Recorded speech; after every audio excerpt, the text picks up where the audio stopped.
Economia Real com Rita Mundim. Os fatos do mercado financeiro. Bom dia! Ontem tivemos dois movimentos muito interessantes. Primeiro, os analistas de mercado, os profissionais de mercado, ouvidos pela pesquisa feita pela Genial Quest, divulgada ontem, precificaram a gestão do ministro Haddad e do governo Lula em relação à economia. Mas, ao mesmo tempo, precificaram a independência do Banco Central. O índice Bovespa subiu pela sexta sessão consecutiva e o dólar caiu pela sétima sessão consecutiva. O índice Bovespa fechou acima de 132 mil pontos e o volume subiu um pouquinho, 25 bi, um bom indicador. E o dólar veio a R$ 5,64. No final do dia, o comunicado do Banco Central, que eu mesma temia, e pedi aqui a vocês, falei que seria uma reunião difícil e que o Banco Central tinha que mostrar firmeza, uma postura séria no controle e no combate à inflação. E foi o que ele fez. A grande maioria do mercado achava que ele retiraria o guidance, ou seja, quais serão os movimentos futuros. Ele poderia simplesmente falar, olha, vou tirar o guidance e vamos ficar dependente dos dados que saírem da economia. E aí, dependendo do que sair, a gente calibra a taxa. Não. Com coragem, botaram o dedo na ferida e contrataram mais uma alta da taxa Selic.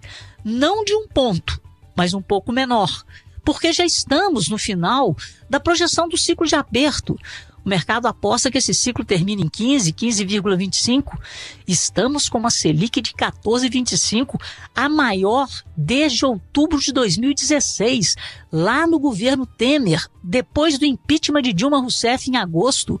Henrique Meirelles, o Banco Central, Temer, todo mundo tentando colocar ordem na casa. E naquela época, o Banco Central tinha sim que ser rigoroso, dada a inflação deixada pelo governo Dilma Rousseff.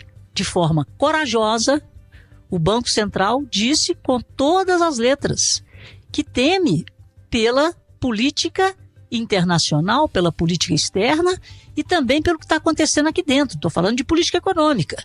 Nós vamos ter os tarifaços de Trump, que devem desacelerar no curto prazo a economia americana e trazer inflação por lá.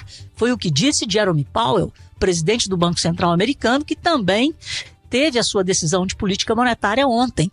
As taxas foram mantidas como era esperado. E aqui no Brasil subiu um ponto como era esperado. Nos Estados Unidos, ao contrário do Brasil, Jerome Powell mordeu, dizendo que essa política de Trump pode trazer, como eu disse, mais inflação e desaceleração da economia, mas que as expectativas inflacionárias estão ancoradas. Aqui no Brasil, não.